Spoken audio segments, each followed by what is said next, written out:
আমাদের এখন যে অবস্থা দাঁড়িয়ে গেছে, আমাদের এক্সচেকারের অবস্থা যে জায়গায় চলে গেছে, বিগত সরকার ফ্যাসিস্ট সরকার টোটালি ইম্পোর্ট বেসড সিস্টেম তৈরি করে দিয়ে গেছে। ইম্পোর্ট বেসড সিস্টেম করার অর্থই হচ্ছিল যে এই দেশের টাকা পাচার করে নিয়ে যাওয়া, এবং সেটাই তারা করেছে।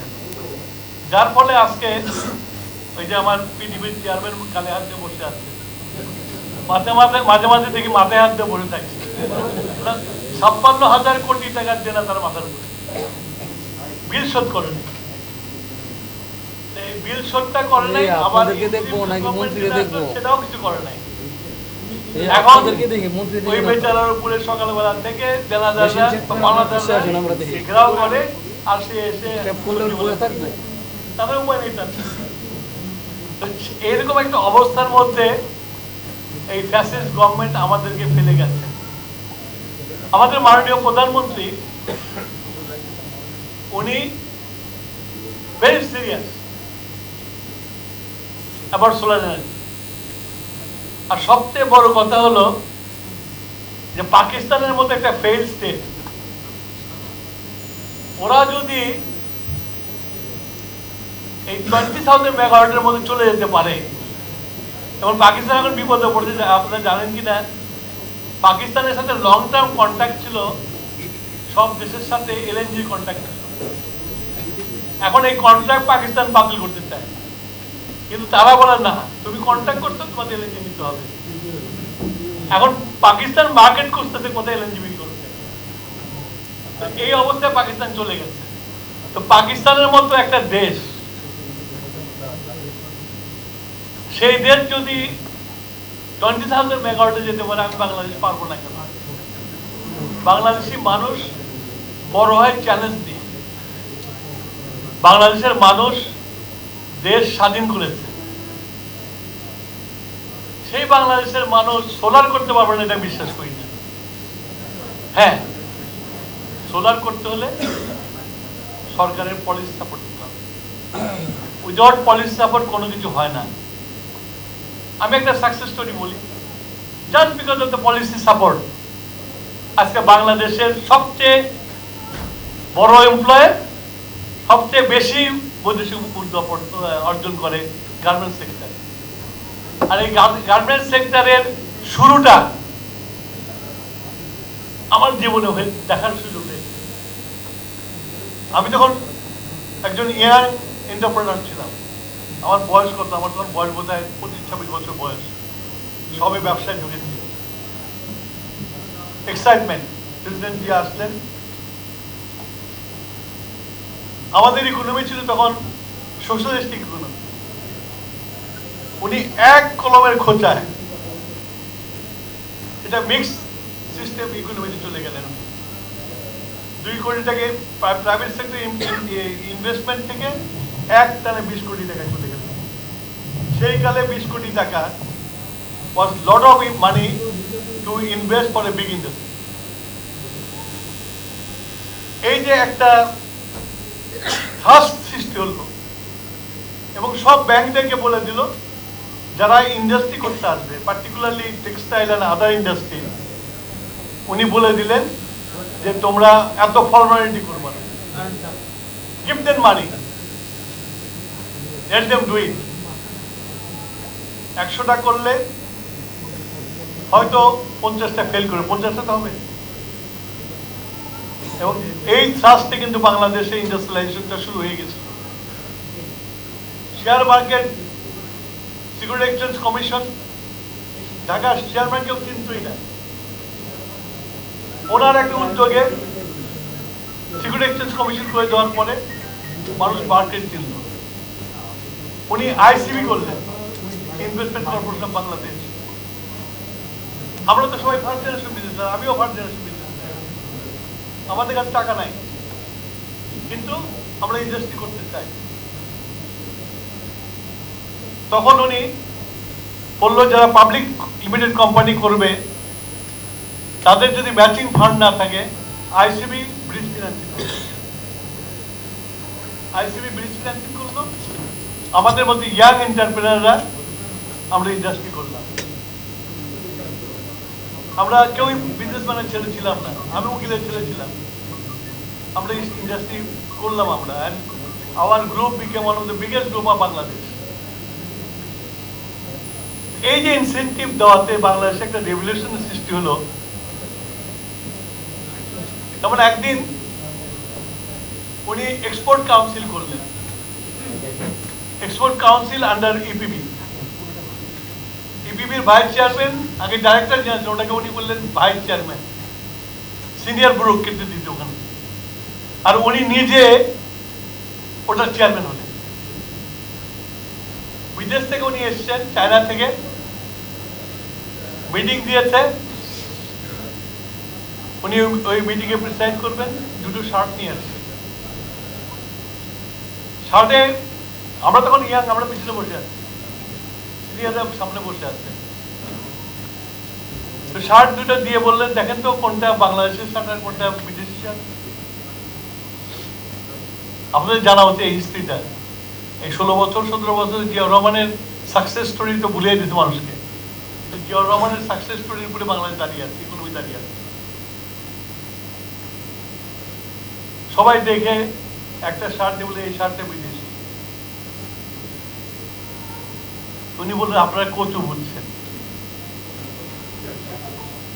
এইটা হলো হংকং এর শার্ট, আর এইটা হলো বাংলাদেশ, যেটা আপনারা বলছেন বিদেশি শার্ট, এটা বাংলাদেশের শার্ট। উনি সাবুর একটা দোকান ছিল এখানে, টেলার, এলিগেন্ট টেলার ছিল এই ঠাকুরার নিচে। উনি ওখান থেকে কাপড় চোপড় সেলাই করতেন। বলে আমি সাবুর ওখান থেকে সেলাই করে নিয়েছি, সাবু বলে এমপি হয়েছে, হ্যাঁ সাবানের, হ্যাঁ। তারপর বললো যে আপনারা কেন গার্মেন্টস, আপনার বিজনেস করে কেন গার্মেন্টস এক্সপোর্ট করতে পারবেন না, সবাই দর্জি হয়ে যান। দর্জি হতে হবে দেশের ইকোনমি ঠিক করার জন্য। আমরা সবাই দর্জি হওয়ার জন্য ঝাঁপিয়ে পড়লাম।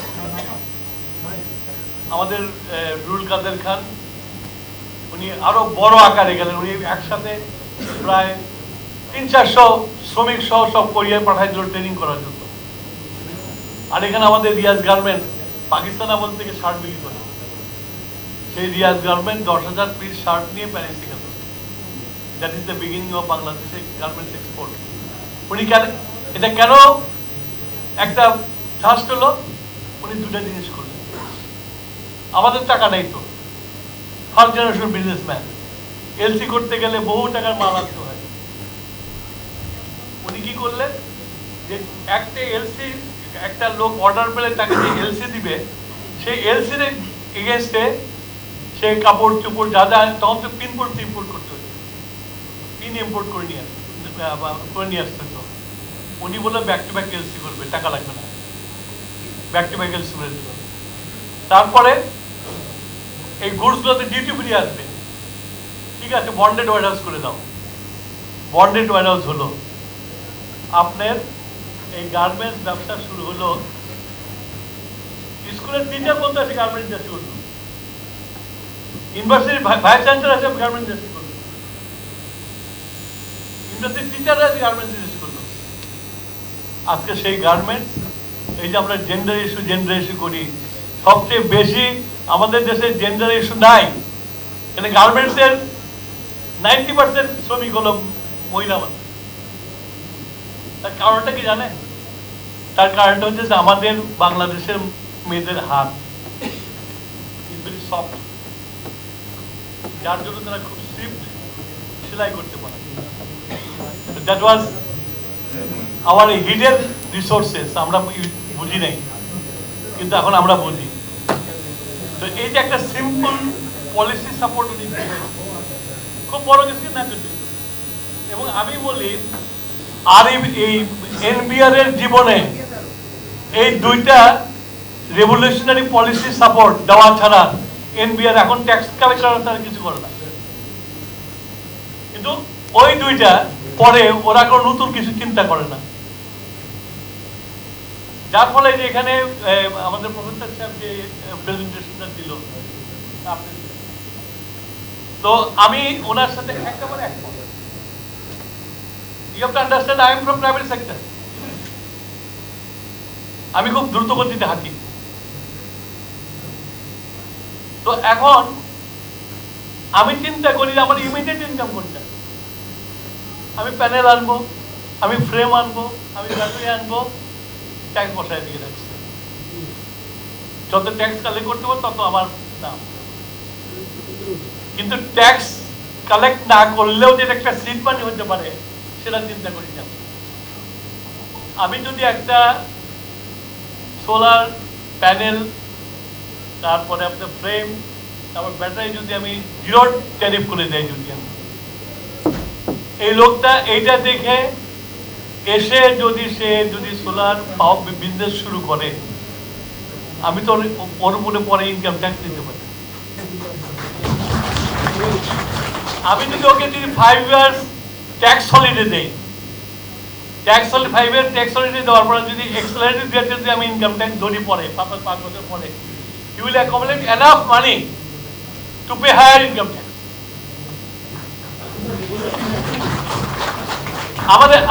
আমাদের এই সব এই যে আমাদের ব্যুরোক্রেসি আছে, এই সব চিন্তা মাথার মধ্যে নেই। You have to think positive. You have to have, decision has to be hands on. Decision by big হয়ে কোনো লাভ নাই।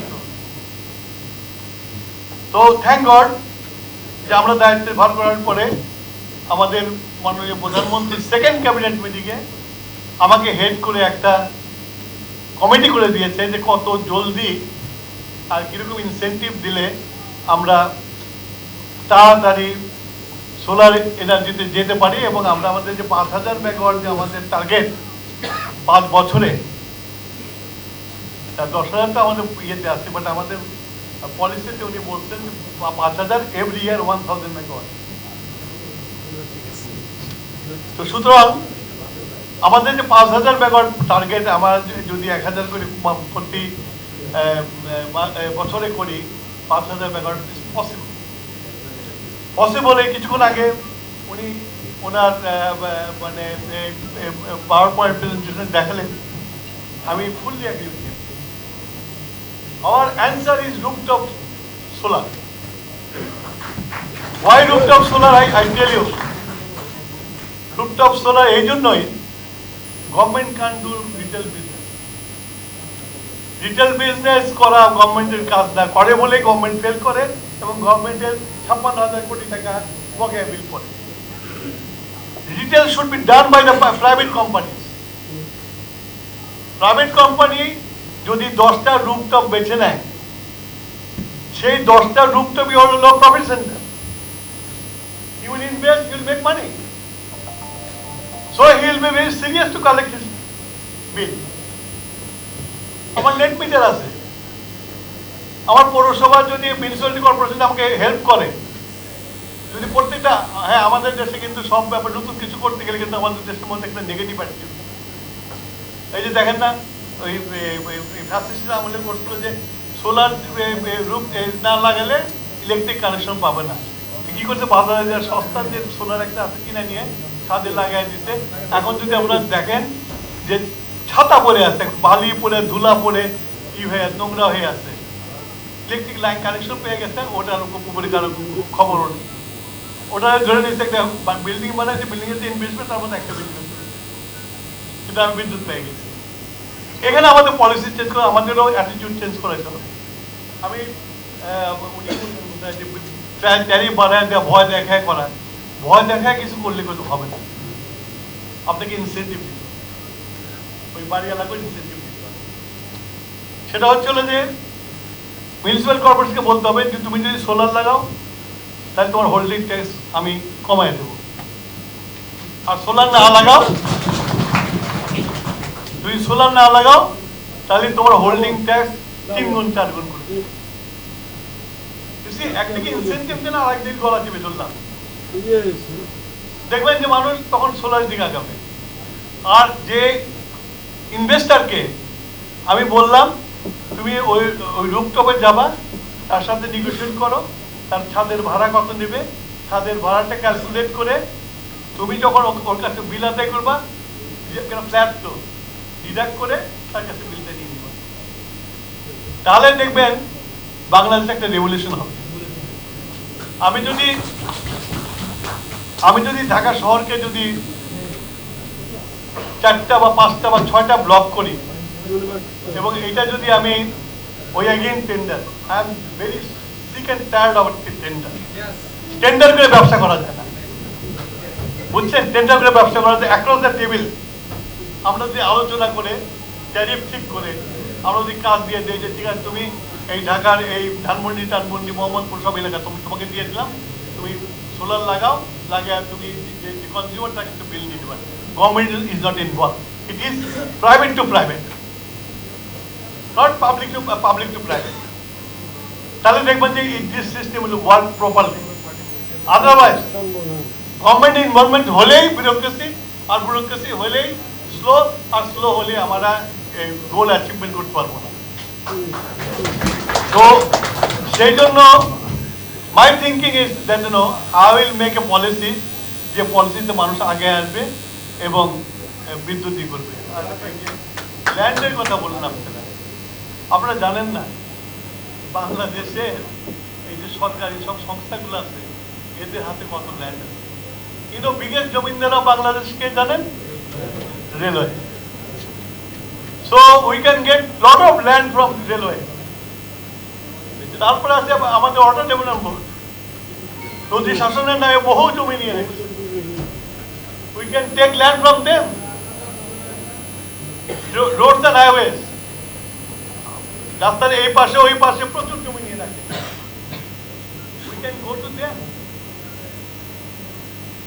এরকম যত ভূমি মন্ত্রণালয় তাদের বহু খাস ল্যান্ড পড়ে আছে। এবং সুখবর দিচ্ছে আপনাদেরকে, আমাদের প্রধানমন্ত্রী, আপনারা বলবেন না যদি ওনার দল করি, ওনার মন্ত্রী, ওনার প্রশংসা করি, প্রশংসা করাটা খুব ভালো না। আপনারা আমরা গত 17 বছর প্রশংসা করতে করতে তার ফেরেশতা মানে আল্লাহর কাছাকাছি। আমি সেটা বলতে চাই না, আমি বলতে চাই যে উনি চিন্তা করে, আমরা বলি না, উনি নিজেই সব মন্ত্রণালয় যে মন্ত্রণালয়ের জমি আছে সব মন্ত্রী থেকে ডেকে নিয়ে আসছে, ডেকে নিয়ে এসে বলছে 10 দিনের মধ্যে তোমরা তোমাদের মন্ত্রণালয়ের অধীনে কত জমি আছে সেই জমি লিস্টে নেওয়া যাও। আমাকে আজকে বিডার চেয়ারম্যান আমাকে বললো যে টুকু ভাই এত জমি আমার হাতে এসে পড়ছে, আমি এখন তো মানে হাজার হাজার লোককে আমি ল্যান্ড দিতে পারি। So we are thinking that is also address. এখন হচ্ছে যে আমরা একটা পলিসি করে গভর্নমেন্টের পলিসি সাপোর্টটা যদি আমরা ইনভেস্টারদেরকে দিতে পারি, I think very soon will take off. ইনশাআল্লাহ আপনারা দোয়া করবেন, আপনাদের পার্টিসিপেট, আপনাদের সব সহযোগিতা। আমরা হয়েছে কি আপনার এই যদি আপনার আমার লোডশেডিং হয় দেখবেন যে খবরে হেডলাইন হচ্ছে আপনি নাই অমুক যে অন্ধকার 8 ঘন্টা অন্ধকার 10 ঘন্টা অন্ধকার। এখন যে কয়দিনের মধ্যে আমাদের লোডশেডিং নাই, খবরে গেছে একটা কলম দেখছো তাদের। তারপরে আপনার পেট্রোলের লাইন, তেলের লাইন, আমি অল থ্রু বলে আসছি যে আমার কোনো সংকট নাই, সংকট মানুষের মনের মধ্যে, এই মনের মধ্যে সংকটটা দূর করতে পারলে এই লাইন বন্ধ হয়ে যায়। I had sufficient stock. আমি পাবলিক করছি, পাবলিকের দিচ্ছি যে আমার এই স্টক আছে, বিশ্বাস করেন। পার্লামেন্টে পর্যন্ত আমাদের ইসলামের লোকরা বলে যে এই পার্লামেন্টে তেল আছে, পার্লামেন্টের বাইরে তেল। আমি একদিন বললাম যে দেখেন, the day I took oath as a member of parliament, the day I took oath as a minister, আমার কোনো মিথ্যা বলার কোনো সুযোগ নাই। What I have given you is correct and correct and correct. If you need, you go. সেই জন্য committee করেছে প্রধানমন্ত্রী 10 জনের। এই 10 জনের কমিটি হওয়ার পরে কিন্তু লাইন উদা হয়ে গেছে। এই 10 জনের কমিটি, পার্লামেন্টের কমিটি করার পরে কিন্তু লাইন উদা হয়ে গেছে। কেন উদা হলো, কে উদাও করলো জানি না, আপনারা খুঁজে বের করে। তো যা হোক, আদান পড়ে গেছে আপনাদের সাথে। আমি সরি, আমি থাকতে পারলে ভালো হইতো। তবে আমি টুইনকে বলেছি যে তোমরা গোল টেবিল করবো, অ্যাজ মাচ অ্যাজ পসিবল গোল টেবিল করে ইন্টারাকশন করি আমি সবাই। এবং আমি অনুরোধ করবো আপনাদেরকে যে আপনারা মহল্লায় মহল্লায় আলোচনা করেন যে তুমি যদি বাঁচতে চাও, কিন্তু গভর্নমেন্ট ক্যানট অ্যাফোর্ড এত টাকা দিয়ে এলএনজি ইম্পোর্ট করা, এত টাকা দিয়ে পেট্রোল ইম্পোর্ট করা, ডিজেল ইম্পোর্ট করা, ক্রুড ইম্পোর্ট করা, সিম্পলি ইম্পসিবল। 30 লক্ষ কোটি টাকা দেয় না আমাদের মাথার উপরে। এটা কার? এটা আপনাদের। It's impossible. কার কাছ থেকে এনে এই দিনের টাকা শোধ করবেন আপনারা? শুধু আমাকে যত পারি আমি আমার যে লাইবিলিটি গুলো আছে, তেল ইম্পোর্ট করা, গ্যাস ইম্পোর্ট করা, এগুলো আমাদের কমায় নিয়ে আসতে হবে। আমরা এক্সপ্লোরেশনে গেছি। আমরা অলরেডি বোধহয় 4-5 দিনের মধ্যে আপনার অফশোর টেন্ডার আমরা করে দেব। আমাদের জয়েন্ট ভেঞ্চার করতে হবে। আমাদের বাপাক্সের ক্যাপাসিটি সমুদ্রে যাওয়ার তেল অনুসন্ধান করা। আমরা বাপাক্সকে লেনদেন করছি। আমরা আরো 2টা রিগ কিনছি। আমরা দেশের সম্পদের উপরে বেশি নজর দিয়েছি এবং সাশ্রয়ী জ্বালানির জন্য আমরা চেষ্টা করছি। তো this is our policy. I hope by June I can present a policy to you এবং সেই পলিসি হবে ইনভেস্টমেন্ট ফ্রেন্ডলি পলিসি। উনি যেগুলো বলে গেলেন, যে পয়েন্টগুলো বলে গেলেন, আমি চিন্তা করতাম উনি কি আমার বুদ্ধি থেকে ওনার মাথা মধ্যে চলে গেছেন। আমিও ইন দ্যাট লাইন আমি প্র্যাকটিক্যাল আমি বললাম আমি private sector I know how to run A business. তো এই যে আমি আশা শুনলাম যে সোলারের টেন্ডার বাতিল করে, যেটা আমার সবচেয়ে দরকার। I made a committee. আমার কাছে আমার অফিসাররা বললো, স্যার এটা করবেন, স্যার এটা তো করবেন, ই করছে এই করছে। আমি বললাম নাথিং ডুইং, জেলে জেলে যাবো। আমি এটা রিভিউ করব। রিভিউ করার জন্য আমি কমিটি করে দিয়েছি। কমিটি রিভিউ করে আমাকে যেগুলো দেওয়ার যোগ্য অবশ্যই দেবো আমি ফর দ্য নেশন। তার জন্য জেলে যেতে আমি জেলে যাবো, কোনো প্রবলেম। কিন্তু এরা টেন্ডার করছে, এরা জমি আছে তাদের, তাদেরকে আমি কেন দেবো না? এলওআই দিয়ে বাতিল করে দিচ্ছে, মানে তুকলুকি কারবার। তো আমরা চাই জনগণ যেন সস্তায় বিদ্যুৎ পায় এবং cheapest source of power is solar. এবং তার জন্য আমাদের যে পলিসি সাপোর্ট দেওয়া দরকার, আমি তো বললাম আমাদের চিন্তা করছি, বললাম আপনার। I hope you will agree with me এবং আপনাদের আমি সাপোর্ট চাই এবং যাতে আমি এই পলিসি দিয়ে এটা যেন ইমপ্লিমেন্ট করতে পারি। আমরা জনগণের সরকার, জনগণের মানে স্বস্তি হলো আমাদের স্বস্তি, and we want to do that. And আমাদের প্রাইম মিনিস্টার আপনারা জানেন যে সে একেবারে ডাউন টু আর্থ। সে আমাদেরকে লাইনে নিয়ে আসছে। আমরা ঘুমাতে উঠতাম আগে 10টার সময়, এখন ঘুমাতে 6টার সময় উঠি, কারণ 9টার মধ্যে অফিসে বসতে হয়। কারণ কখন আবার উনি ইন্সপেকশনে যান, একদিন ইন্সপেকশনে গেছে, আমি সেদিন অফিসে আসি। সেদিন মনে করলে একটা আলোচনা করলাম যে আমি আজকে অফিসে আসবো না, দেরি একটু। প্রাইম মিনিস্টার তো ঠিক আছে, তো শুনি যে আমারই অফিসে আগে গেছে, যে আমার দরজা বন্ধ হয়েছে, তো খুলতে গেছিল বলে আর খুলেন না। ফুল জানে যে আমি আর নাই, সেই জন্য খুলে নেই। আমরা তো সিরিয়াল মানুষ। তো যাও, তো we are working as a team. He wants to turn the country. আমরা তার টিমও তার সাথে সে যেভাবে আগাতে যাচ্ছে আগানোর চেষ্টা করছি। বাকি আল্লাহ আর আপনাদের সাপোর্ট। সবাইকে ধন্যবাদ।